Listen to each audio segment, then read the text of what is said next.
Alright, Shalom. I'm a Hebrew Israelite here to prophesy the downfall of this wicked kingdom, to speak about the upliftment of the true people of God, which are the so-called Negroes, Latinos, and Native Americans, according to the Bible. Okay? Now, first and foremost, I want to give all praises, glory, and honor to Yahweh by Hashem Yahweh Shai, by Hashem Rakakwadash. Double honors to the apostles and elders that rule well. Salutation and much respect to you brothers out there pushing this word out in truth and sincerity. Alright? Now, just want to get into the case of the Israelite foreigners, man. That's been on my spirit to start with. So I'm definitely going to start with that, man. Okay, we'll go to Deuteronomy 28:64. Alright, this is Deuteronomy 28, verse 64. This is going into the curses that were put upon our people, man. Going back to the book of Deuteronomy, man, when Moses brought us out of the land of Egypt, man. Okay? The Heavenly Father gave us two options, man. He said, listen, either you do what I tell you to do and you get all these blessings, or you disobey my commandments and he's going to put all these curses upon us. All right?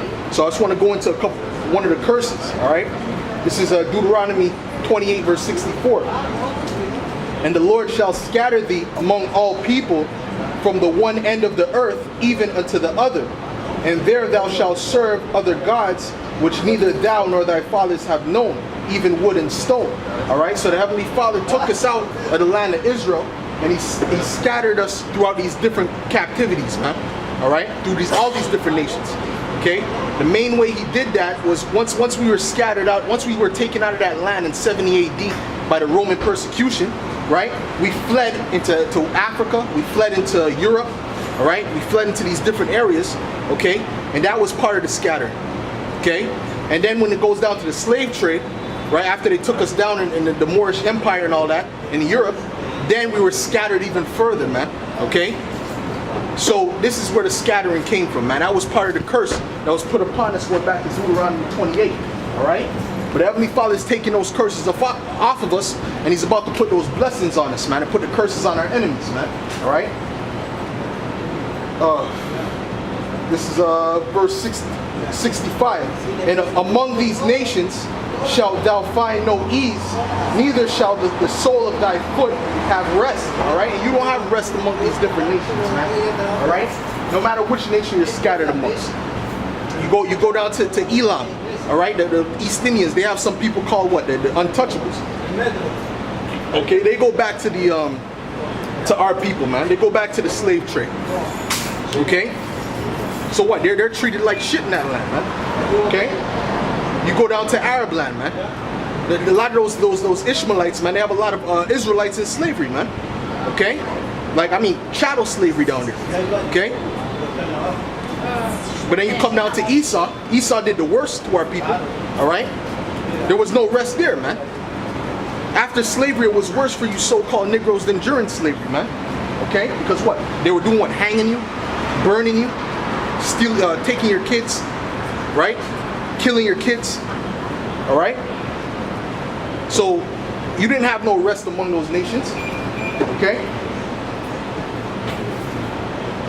And thou shalt fear day and night, and shalt have none assurance of thy life, man. And it shows you that in that movie, 12 Years a Slave, man. All right?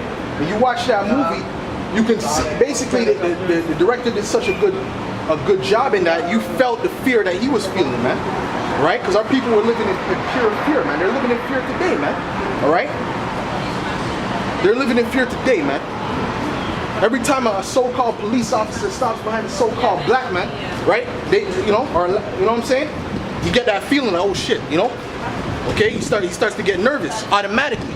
Okay? So it's the same thing as back then in slavery. It's the same exact thing. And that's where the police system came from anyway, man. It came from post-slavery. Okay? So listen, man, the situation has not changed for you, man.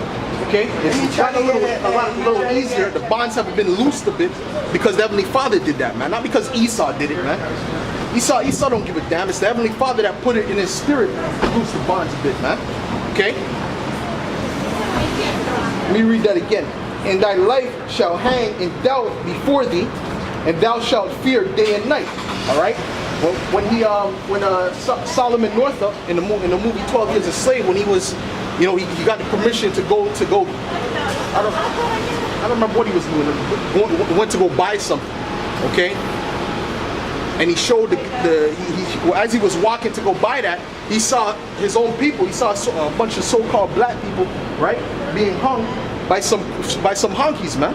All right, while he was gonna go buy something, man, for the slave master. All right. So what's that? That's fear, man. Okay, he was in fear. He was up and he was nervous, man. Okay, because what? They were asking him questions. They're like, yo, where are you going? All right, so we have to show them his permission slip or whatever that was.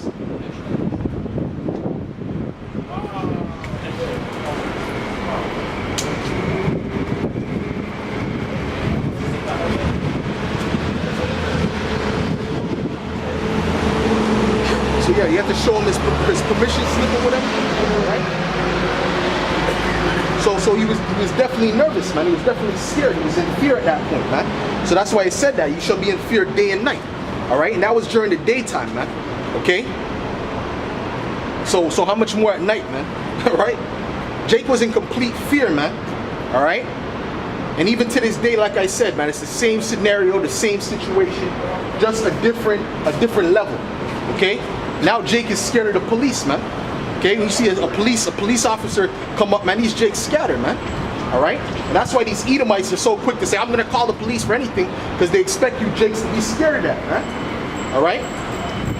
Why? Because how much killings did the police do to you so-called Jakes already, man? I believe it's like, I don't know, it's like 50 something, 60 something, just this year, and the year's only like halfway. Okay. I'm talking about America. All right. So that's why these Edomites do what they do, man. You have something called that bitch called Permit Patty or whatever. All right.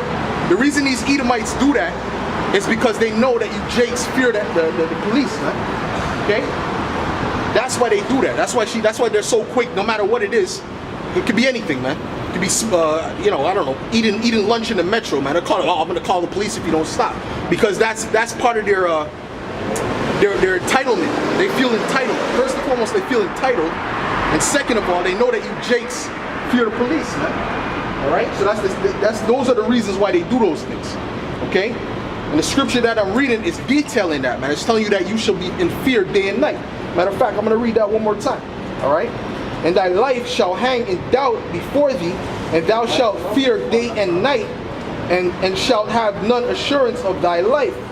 In the morning thou shalt say, would the Most High it were even, and at even thou shalt say, would the Most High it were morning. So basically you're praying to live just to the evening, and then you're praying to live to the morning. Okay, because what, your life is not assurance, man.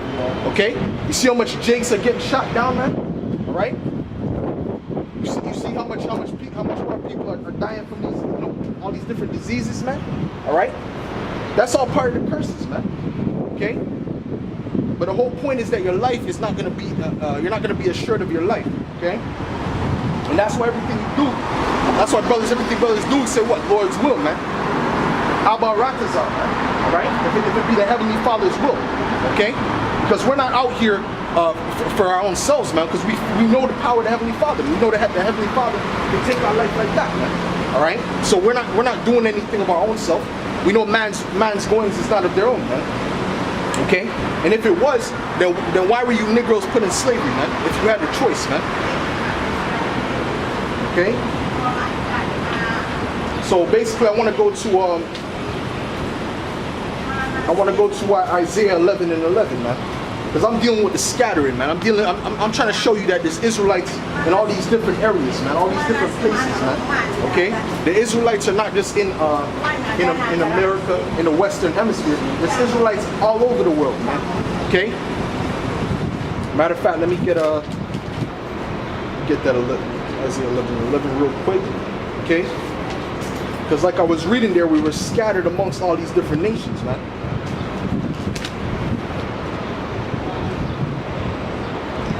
And the curses still apply, man. Even when it goes down, even if you're in the Elamite area, all right. If you're in Hamite country, the curses still apply, man. You're still amongst your enemies, all right. But the thing is that Esau is your number one enemy, man. Your top enemy. So he's the worst of the worst. So being amongst these Edomites, all right, these so-called white people is the worst. Okay? That's why you got the worst treatment amongst them. Okay? Because they're your enemy. All right? Your top enemy. All right? Let's get this is Isaiah 11 verse 11. And I will punish. Let me get Isaiah verse 11. Isaiah 11 and 11. And it shall come to pass in that day that the Lord shall set his hand again a second time to recover the remnant of his people. All right? So that the first time he did that was in Egypt. All right? When Moses led our people out of Egypt, okay, by splitting the sea and all that, and the chariots were blocking off the Egyptians with fire. Okay, that was the first time the Heavenly Father delivered us. Okay? So he said he's going to deliver his people a second time. So that hasn't happened yet, man. That's about to happen. Okay? Again, the second time, to recover the remnant of his people, which shall be left from Assyria, and from Egypt, and from Pathros, and from Cush, and from Elam. These are not places that are on the Western Hemisphere, man. Okay?